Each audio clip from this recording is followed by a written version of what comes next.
Hey there, and welcome to your very own deep dive right into the heart of the Himalayas, Bhutan. We're ditching those typical happiest country headlines you always hear. Yeah, And exactly. we're going to take you on a journey. Like way beyond those Yeah, headlines. through those surprising traditions and cultural All quirks. of those things that make Bhutan so unique. We're talking about a nation that, well, that defines success a little differently than the rest of us. Yeah, so why Bhutan?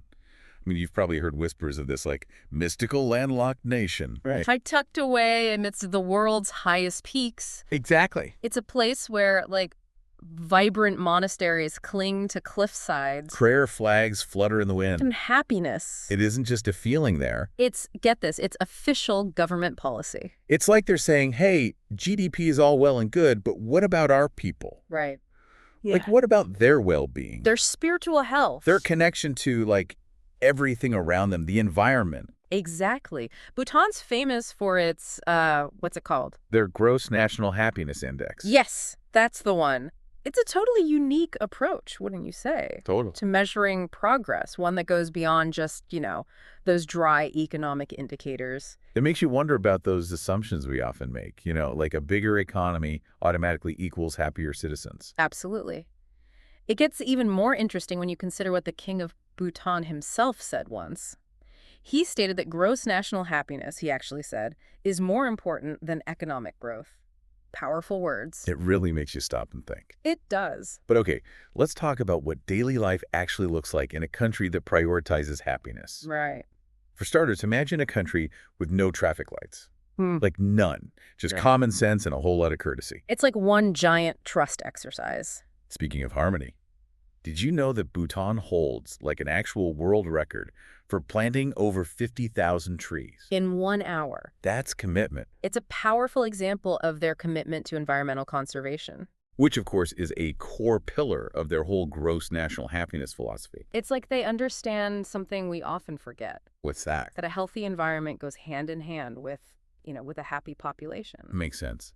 But Bhutan's uniqueness, it doesn't stop at environmentalism. They've got this long history of cultural practices. Oh, I know what you're going to say. Things that really challenge conventional norms. Exactly. Like Yeah. their tradition of polyandry. Okay, now we're getting into some really interesting territory. Right. Polyandry, for those who maybe haven't come across the term before, it's the practice of a woman having multiple husbands. Often brothers. Right, often brothers. And this isn't just some fringe practice in Bhutan. It's deeply woven into the fabric of their society. Rooted in their history and their societal structures. Which, and this is interesting, lean towards, wait for it, matriarchal systems. That's right. Matriarchal. So women actually hold like a significant amount of power. You got it. In many parts of Bhutan, lineage and inheritance, it all passes through daughters, not sons. Wow, that really flips the script on what we often see in other parts of the world. It does. And this all ties directly back to polyandry. Traditionally, you see, when a woman married the eldest son in a family, his younger brothers, Yeah. they would also become her husbands. Whoa. So the family structure there is just completely different. It's amazing, when you think about the sheer diversity of human cultures and how these societal structures that we often take for granted, they can shape everything. Everything, from family dynamics to how inheritance works. It's pretty mind-blowing when you think about it. It did, and it wasn't easy. Imagine, all those concerns about how this wave of information, often from totally different cultures, how it might, impact their own. Especially since they'd been kind of like isolated from all that, all that global media stuff for so long. For so long, it must have been like, whoa, hold on. How do we adapt and move forward, but, keep what makes Bhutan Bhutan? Right, exactly. And that's the heart of it all, isn't it? Their ability to hold on to those values, traditions, even while, navigating this crazy modern world. It makes you wonder. If they figured it out. Yeah, have they cracked the code to a more balanced, a more fulfilling life? It's a question a lot of people are asking, and for good reason. Even if there's no easy answer, just exploring their approach, their focus on collective happiness, their traditions, their connection to nature, it gives you a whole new way of looking at things, It really does make you rethink what progress and success really mean. It does. And speaking of things that make you rethink your priorities, we should talk about those 3-month, 3-day monastic retreats. Oh man, the Lomcho. Now that's dedication. That's a serious commitment to spiritual exploration. Just try to imagine that level of mental fortitude, like completely disconnecting from everything and just focusing inward for that long. It's mind-blowing. What do they learn about themselves, about life during that time? Things that we, with our busy lives and everything, we might be missing. It's incredible. And speaking of incredible, we can't forget about their national sport. Archery. But not your typical archery. This isn't some quiet, meditative thing, is Not it? at all. Picture this. Two teams facing off across this huge field, aiming at these tiny targets way out there. And get this, they're singing, dancing, even a little trash talk between the competitors. I heard even their wives get in on it, trying to distract the other team. Exactly. It's this whole social event, a celebration of skill and camaraderie. And speaking of celebrations, Bhutan's got a ton of festivals rooted in their culture, their spirituality. Have you heard about their weddings? Oh, yeah.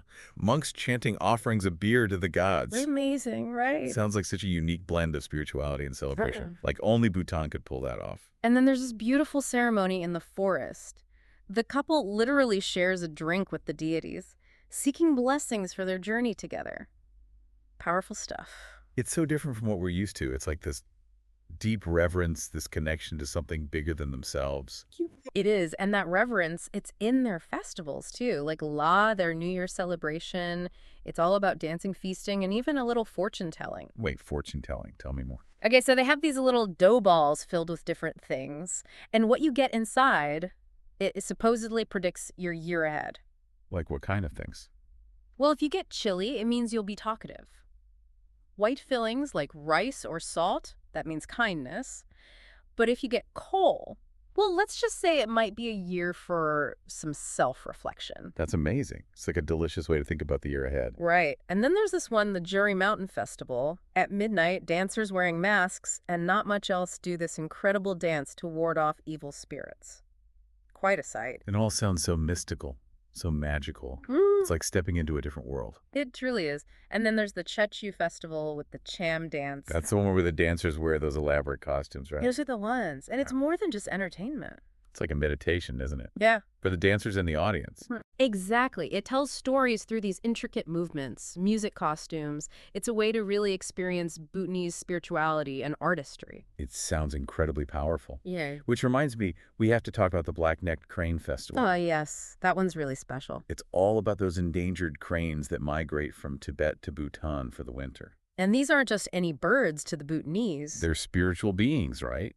Yeah. Symbols of their ancestors coming back to bless the land. Exactly. And during the festival, they perform these beautiful crane dances, mimicking the birds' movements, celebrating their arrival. It's incredible how they can create this celebration that honors their heritage, but also promotes conservation. It's a powerful message. It really is. It speaks to that deep connection between nature, spirituality, and community that just seems to be woven into everything they do. And, speaking of unique approaches, Bhutan has some really interesting laws and social customs. For instance, did you know that they generally prohibit raising animals for meat? Really? So where do they get their meat? They import most of it from India. It all stems from their Buddhist beliefs and their commitment to nonviolence, which actually they extend even to insects. Wow. So no swatting flies in Bhutan. Now that's commitment. It's all about balance, respecting all forms of life. And speaking of respect, Bhutan's got a strict no-tolerance policy for chemical fertilizers. They're all about that organic life. Which makes sense considering how much they value nature and living in harmony with their environment. It all kind of ties together. It does. And that same desire to preserve their environment, it even played a role in their decision to hold off on television and the internet. Until 1999, remember? I know. It's just crazy to think about. Imagine being the last country in the world to experience the internet. What a moment that must have been. It must have been like a tidal wave, just this rush of information and change. It's mind-boggling to even imagine. And like you were saying before, it wasn't without its challenges, But right? definitely. Think about it. For so long, they'd been able to kind of protect their culture, their values, and suddenly, bam, the whole world comes rushing in. All those different ideas, perspectives, ways of life. It must have been a lot to process. For sure.